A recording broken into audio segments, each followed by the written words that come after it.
everybody. I hope you're having a great Tuesday. Today, we are talking about the dangers of judgment.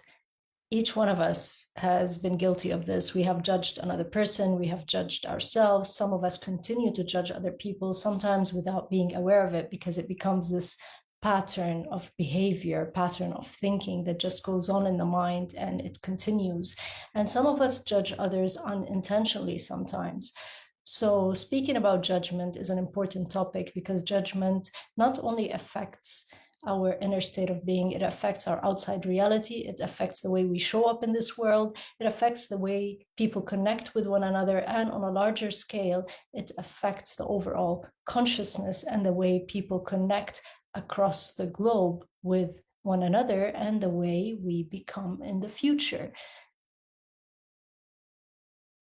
Judging is when we form opinions and draw conclusions about the other, usually in a negative way. So we judge people who maybe cover up too much, and then we judge people when they don't cover up enough.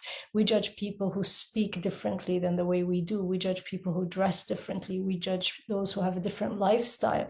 Maybe those who think differently, have a different perspective on life, have a different lifestyle. We judge for all sorts of reasons that are really unjustified, but somehow we have decided that different means less than, that those who are maybe too spiritual are not on the right track, whereas we are, or those who are not spiritual enough are not on the right track while we are. So somehow we have decided that the other is more shallow and more predictable, and that we are more mystical, and we are deeper simply because they are different than we are.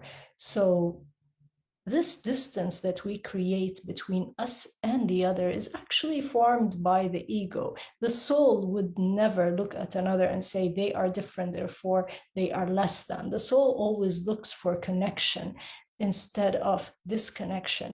So when we judge another, what we're doing is that we're building an energetic wall, a disconnection between us and the other, and an emotional distance that keeps us further apart.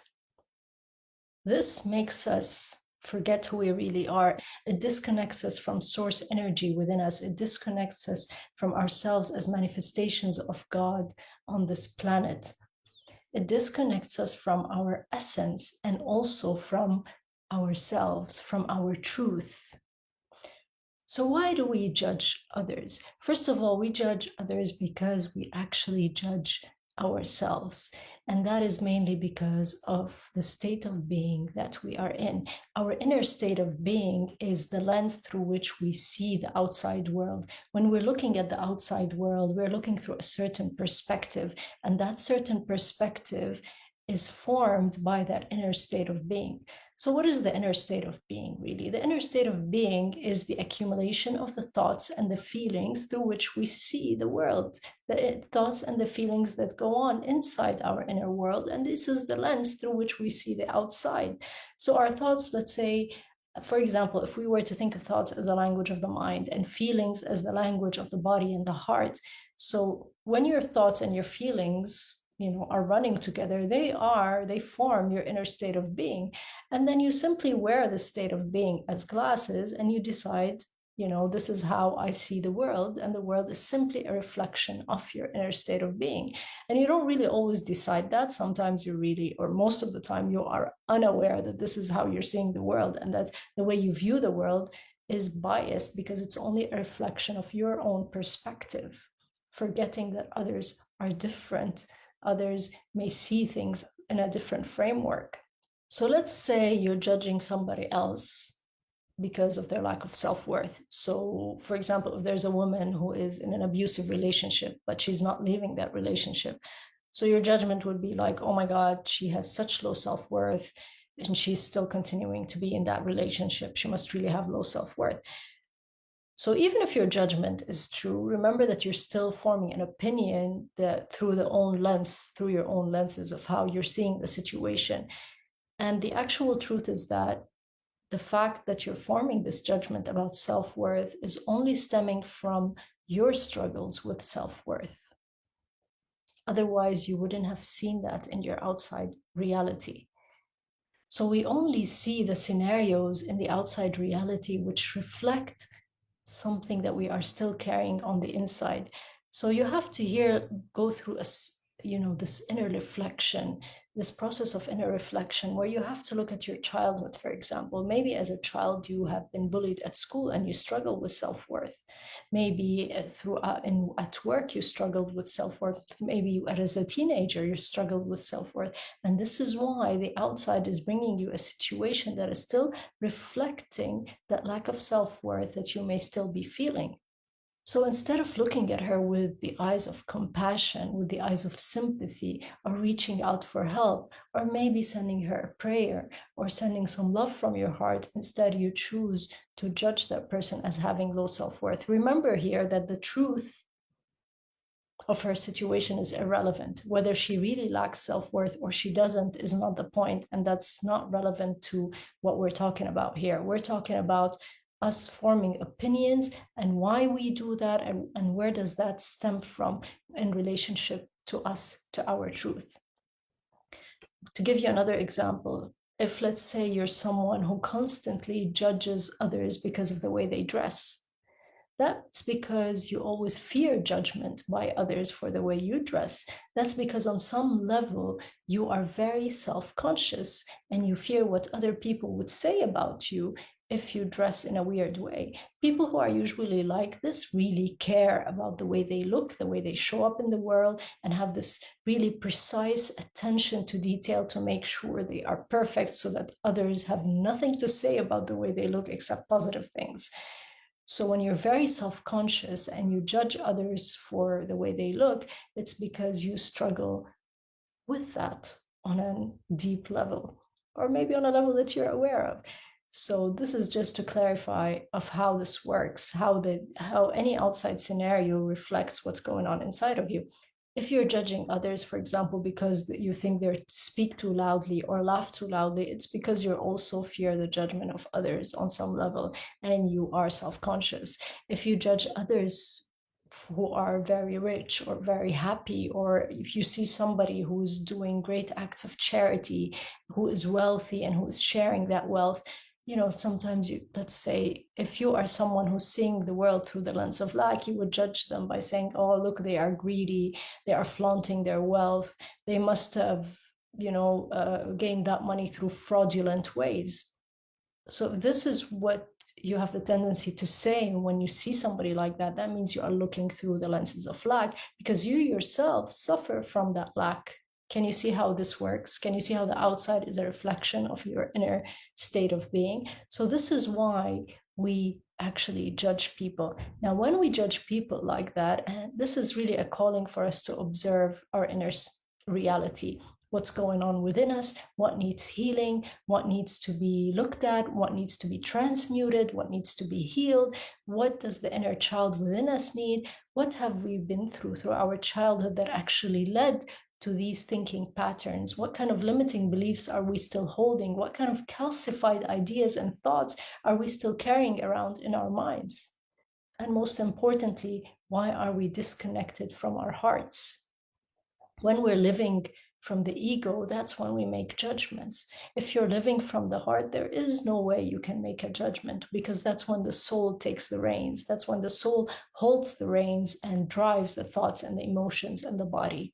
So when you are judging others, you're looking at yourself in the mirror, really. The question that you need to ask yourself, what am I going through? What's my inner state of being like? What are my thoughts and feelings about this thing that I'm judging, whether it's money, whether it's abundance, whether it's relationships, whether it's a certain lifestyle, whether it's a certain opinion or a certain perspective. So how does judging affect our relationships with other people? Judging, as I said, will create an emotional distance between you and the other person, because it creates an energetic block. And not only does it create an energetic block with the other person, it creates an energetic block within us, where you become distant from your truth. Judging people who are close to us creates an emotional distance between us and them, especially people who are close to us, family and friends, parents, siblings, loved ones. The more you criticize them, the more you judge them, the more of a distance you create with them. And when that distance becomes larger and larger, that means there is less room for love, there's less room for compassion, there's less connection, there's less communication. And this leads into a loop of criticism and judgment that can go on and on, not just for months, but for years and years, and ruin entire relationships. This is why, even if you think the other is wrong, and when it comes to the way they live or their behavior or their words, choose differently. Choose to approach them with love and compassion instead of criticism and instead of forming judgments, because you are not in anybody else's shoes and nobody else is in your shoes. So you have no right to judge another person. We judge people who have higher powers and we judge people with leadership positions when in fact we don't know what it's like to be in their shoes. So people here who run for posts as members of parliaments, etc., they run with the best of intentions. Some of them have this amazing set of values. Their intention and their plan and their mission would be to not be pulled by the system of corruption and to try to bring about any sort of change that can be beneficial for the people. Now, when, let's say, somebody is running for the parliament and they want to be a member of the parliament, in their minds, people consciously and subconsciously usually always think that, oh, they're going to be swallowed in by the corruption, and they start sending these energies to the person, without them being aware of it. So when you're thinking negatively about a person who's running for the parliament, already you're bombarding them with negative thoughts and negative energies. And unless they have such a strong aura, and unless they shield themselves and they hold on to their connection with their heart, their soul, their values, then it's very easy for that aura to be penetrated with those negative thoughts and with those subconscious energies that are going to affect the strength of a person and shake their willpower. On the other hand, when somebody runs to be a member of the parliament, let's say in Lebanon, and they don't want to be swallowed by the corruption in the system, they want to resist it to the best of their abilities. Usually what happens is that, as I said, their aura might not be strong enough, so that gravity of corruption ends up pulling them in. The energy of corruption is simply too strong, and unless your divinity is strong enough, your connection with your soul is strong enough, then that dripping effect will start expanding into a whole flood of corruption, and you'll find yourself compromising your values here and there, and then you compromise a whole lot of values that you, being a member of the parliament, does not serve its purpose anymore, and you're not able to bring about that change. This is why we cannot judge that person who's running for politics. We have no right, because we are not in their shoes. Let's talk about how judging impacts the other person. So when I gave the example of politics and the person running for politics, people judging that person is sending conscious and subconscious negative energies that would weaken the person's aura. And let's say that that's just one of the examples. And let's say you're someone who fears being judged a lot. When you fear being judged, that means you want to maintain your sense of belonging to the tribe, whether the tribe is a family, a group, a community, a culture, a society, and therefore you stop expressing your authentic self, you stop expressing your truth, you stop being who you really are, simply because you don't want to be shunned by others. You want to maintain that sense of belonging. And it's this survival mechanism that causes you to wear masks and stop being yourself. And if you live like that, eventually, without being your authentic self, life will stop having a deep meaning. Life will stop feeling enjoyable. Life will become this source of void, this source of emptiness that you constantly feel. And this is why it's very important and it's crucial for us to be able to express ourselves authentically and to stop fearing the judgment of others. And one way in which we can decrease this fear of judgment from others is by stopping judgment ourselves, is by preventing our tongue and our mind from passing judgments about other people. Judgment also affects our abundance, because not only does it create new limiting beliefs, but it reinforces our existing limiting beliefs. It reinforces our calcified thoughts, our calcified ideas. And therefore, when you pass judgments, what you're doing is creating more resistance in your system. This resistance is what prevents life from flowing through us. It prevents us from becoming one with life. It prevents energy from flowing through us. Energy, what energy does best is flow. And when you create any kind of resistance, or you allow any kind of emotional resistance in your system, what you're doing is that you're blocking energy. You're preventing energy from flowing effortlessly. So judgment affects our relationship. It affects our abundance. It affects our connection with other people. It affects our authenticity and our connection with our truest selves as souls, as divine beings, as expressions of source energy, manifestations of God on this planet. So it goes against the law of one. The law of one is simply the fact that we are all one at the end of the day. We are all one, but we are created in different places, with different skin colors, with different life circumstances, because diversity is what teaches us unconditional love. Imagine if we were all the same. How are we all supposed to learn any lessons? How is expansion going to happen? How is consciousness going to expand? It would have no need to expand. The only way for lessons to be learned, for expansion to happen, for consciousness to expand, for our awareness to want to reach new heights is by challenge, is through the presence of challenges. And in diversity, there is this challenge. But what this challenge does is that it teaches us how to be more compassionate, and how to have more empathy, and to develop unconditional love. Because when we speak compassion, empathy, unconditional love, we're speaking about connection. When we're speaking about connection, we're speaking about the law of one. The law of one means the soul, means divinity, means sacredness, means our true authentic selves. I was at a restaurant 2 days ago, and this man walks in, and he was dressed a little bit differently than what people are used to. And three of the waiters turned around, and I could see them laughing. They were careful not to show it, but I caught them. And yeah, I was just thinking that this is stemming from a lower level of consciousness, from some level of ignorance. It's not stemming from ill intentions. They don't have ill intentions, but because of their upbringing, maybe because of culturally how they were brought up, because of their life circumstances, maybe they don't know any better. And so what you can do in these cases is, instead of criticizing people for making fun of others, or criticizing people under any circumstance, what you can do is send them love instead, send them compassion. Pray that their consciousness expands, pray that their awareness rises, pray that they become more aware of their behavior. So send love instead. When you send love, you are creating a connection with every person that you send love to.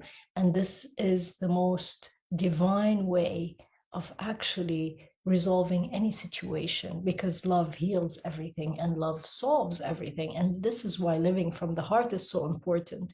In your ultimate alignment program, it's what I focus on the most: how to connect with the heart and how to harness the power of the heart, so that you can live a wholesome, fulfilling life in every aspect.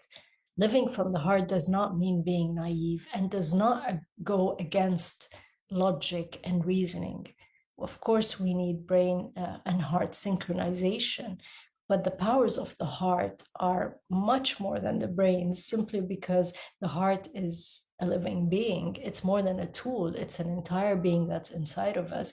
And the electromagnetic field that comes out from the heart is hundreds, if not thousands of times stronger than the brains. And this is why in your ultimate alignment program, there's a whole entire submodule just about the heart and connecting with the heart and living from the heart.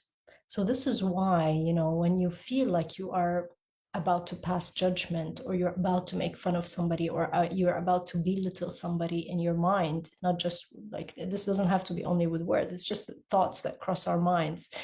What you want to do is you want to reconnect with your heart, and you want to send them love instead, and you want to think more compassionate thoughts, And you want to know that maybe if you were, put yourself in that person's shoes, maybe if you were in that person's shoes, you would have not behaved any better given the circumstances through which they lived or the way they were raised. When you find yourself that you're about to judge other people, reconnect with your heart. That's number one. You want to, you can even place your hand on your heart. Try to send feelings of love and compassion towards the other person. When you feel like you're about to pass judgment, you want to ask yourself, how do I feel about myself when I judge another? That's a very profound question. How do I feel about myself when I judge another person? It doesn't really feel great. If you sit there and you think about it, it doesn't feel great at all. You will start to inner reflect. So maybe find a few minutes throughout the day where you go within and you go through this self-check, through this inventory of your thoughts and your emotions throughout the day, and try to create this challenge for yourself. Go for an entire day without judging anybody, and then go for an entire week without judging anybody. And then try to like create something in which you can catch yourself on time. Let's say wear a bracelet, and every time you judge someone, just take that bracelet out, put it in the other hand, and go like, okay, now this is a reminder for me that I'm not going to judge another person, right? So, or try to just make a list. Every time you judge someone, write it down and go like, okay, this is my reminder. This is my calling to self-reflect, to look at my limiting beliefs, to look at what kind of thoughts have been through my mind throughout the day. How am I feeling? Where is this coming from? You have to remember that none of us are perfect, and therefore none of us have the right to judge others. And we also should not judge ourselves because we are bound to make mistakes. We are transforming. None of us have this full grasp of life 100%. We learn as we move along. We learn from our experience. We learn from what happens within us. We learn from what happens around us.